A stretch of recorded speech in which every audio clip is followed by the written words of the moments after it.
we don't enter into any agreement without sorting a mandate from our members. That is one. Two, the engagement with the other stakeholders, business and the government, to us was the intervention.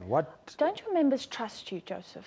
Huh? Is there no sense that you as a leader can go and represent the people who have put their faith in you? No. It's not about trust. They do trust us, but you cannot abuse trust. Once as a leader you abuse trust, I think you are heading to a very chaotic situation. It's not about trust here. We raise issues like, for instance, if you look at the same agreement that they entered into, one, they put the production as one of the issues that should be addressed in terms of saving jobs. They talk about change of shifts. Such things you cannot just agree on because it's the conditions of employment. Once you talk about production, if the times that are put there for shifts, you don't meet your target, then you'll end up enter into an agreement of variation in terms of basic condition of employment. So therefore, it is important for us to go back to our members. But let's take it further. This agreement is not the first agreement.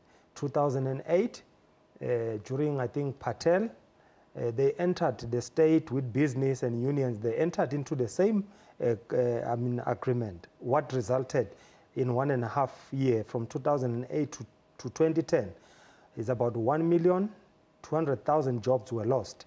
After people were trained and laid off. The boom came back after 2010. How many of the workers that were trained and retrenched were called back, were returned back to their employment? I don't have any record of that. So you're basically saying it's pointless? It's pointless. We said to the business and the government, stop the retrenchment processes, apply your 10-point plan. Once it failed, then you can go back to, but they don't want, they want to run this thing concurrently. So, and 2 or 3, or the 4th point that I want to make, the government or the business, there is no undertaking, there is no commitment. Why the business, they are not saying 10% of our profit, we are setting aside immediately for beneficiations? Okay, I'm going to ask that to Mike, the business stance, but first, AMCU, you're saying you don't want to talk about productivity. As far as my reading of the agreement, there will only be discussions. This is something that's on the table. And surely it should be, because this is something that affects the profitability of the mines, their ability to create more jobs.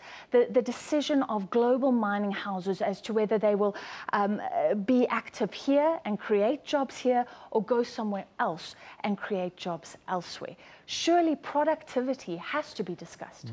Mine workers have been productive for so many years. This CEO wouldn't be taking 50 million as their shares or as their dividend or whatever sort of bonuses they are getting if these workers, I mean, always the workers must give in, but the business doesn't want to give in. If you look from 1994 to date, workers are worse off than any person, but the CEO, their lifestyle are still okay. So therefore, we cannot keep on giving. This document or this declaration suggests that the union shouldn't maybe fight for retrenchment.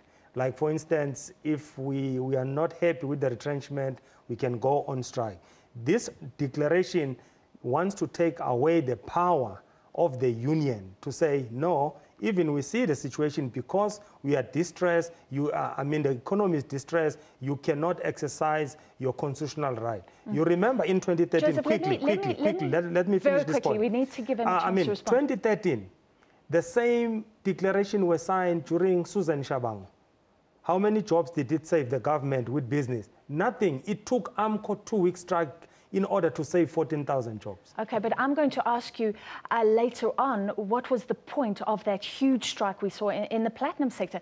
Good. First, Mike, underlying this is a sense that still mining houses are holding on to profits, exploiting workers.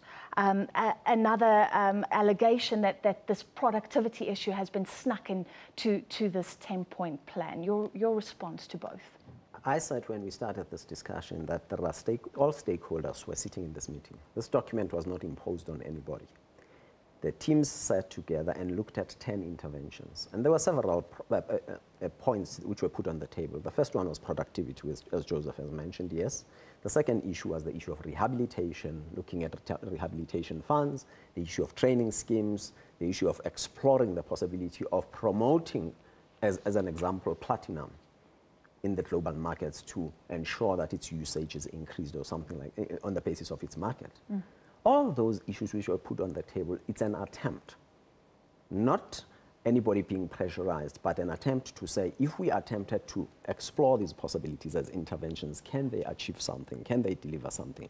And the most important part for us is an attempt to save the industry. It's to ensure that this industry survives. We employ more than 500,000 people. Yes, we're seeing retrenchments. Yes, I've said earlier, it's the issue of last resort, that is retrenchments. But ideally, in a perfect world, the mining industry would like to grow. And the profits that you're referring to, yes, companies make profits so that they can reinvest in those businesses, grow those businesses. And when you grow businesses, you employ more people.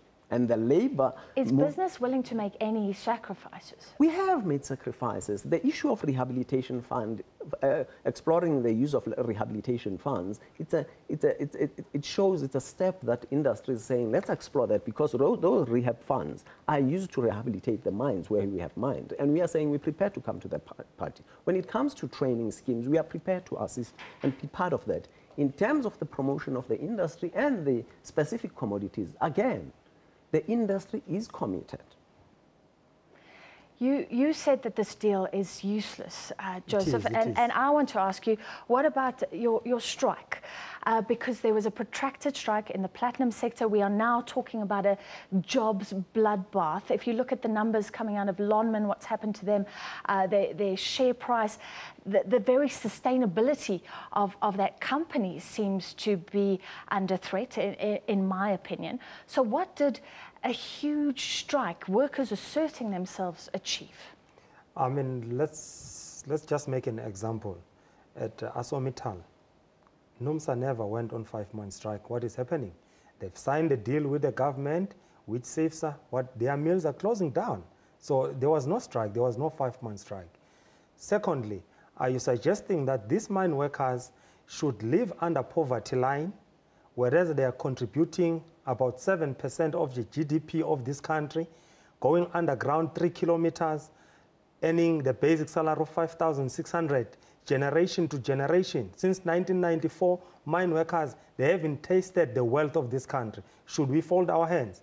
2012, workers raised that they want a living wage. The government and business colluded against the workers, massacred them at Marikana. Should we just clamp and rejoice and say, it's business as usual? It cannot. We cannot contain and protect these structural apartheid structures that is meant for black people. Remember Chamber of Mine. Chamber of Mine, it was a coordinator of marketing the minerals after 1602. So Chamber of Mine will always protect the interests of the capital. At the end of the... Well, they do represent the industry. Are you willing to respond to what he's saying? Of course. Should we accept ongoing exploitation? We represent industry. We are operating in a market-driven economy. We don't exploit employees. We don't exploit our employees. We know the challenges that we faced in the past. The mining industry is known with the migrant labor system, the hostile system, language called Fanagalo, quite a number of negative issues, which we have over a period of time corrected. But we need to understand that as we improve as an industry, from a safety point of view, from living conditions point of view, right at the moment we're working with a framework agreement with President Zuma, which was originally, as you know, was originated through former President Deputy Kgalema Motlanthe. We're sitting in a situation where we're saying this industry should grow so that we can create jobs, and the increase in contributing to GDP should not be 7%, should be beyond 10%. Why? Because we believe there's potential in this industry. Until such time, the government take its own responsibility of social upliftment and social development, will always rely on a foreign capital investment to exploit the wealth, and the people of South Africa I'm not going to get into nothing. a whole economic, philosophical debate, because this is ideology. Workers in this country, Joseph, have rights. And I was talking to you about something tangible, the fallout from the strike action that you were allowed to go on. We're running out of time, so I'd like to ask you both for a comment on what we're heading towards now, a possible strike in the gold mining sector. Do you not believe the Chamber of Mines when it says that half of the gold mines are running at a loss, that this could be catastrophic? As long as this CEO from Sibanye, from Anglo Gold Ashanti, Harmony, their salaries, even when the economy was distressed, they moved their salary to 100%. I mean, we cannot go and tell our members that, no, you cannot ask a living wage. We cannot. These CEOs, go and check for the last 5 years how much they were getting this CEO. Even their production was down by 20.8%, but they were still taking 30 million. Some of them, they even contribute those bonuses to Vets University. They're not even investing to their own employees. Well, education, arguably also, but let's not get into that. But what about their workers who are not educated? You've made your point strongly. Your final word, Mike. Unfortunately, you know, the mining industry, when the times are good, we make money. And we have investors, and those investors are not only international investors. Locally, the PIC, the Government Employee Pension Fund, and quite a number of local investors look for benefits in the form of dividends. And those dividends are paid handsomely when the times are good. Right now, when the times are where we are, where commodity prices are where we are, we cannot afford to go on strike. We cannot afford to waste time and destroy an industry that has capacity to create jobs. And for us, the wish is, as stakeholders, let's work together and let's build this industry.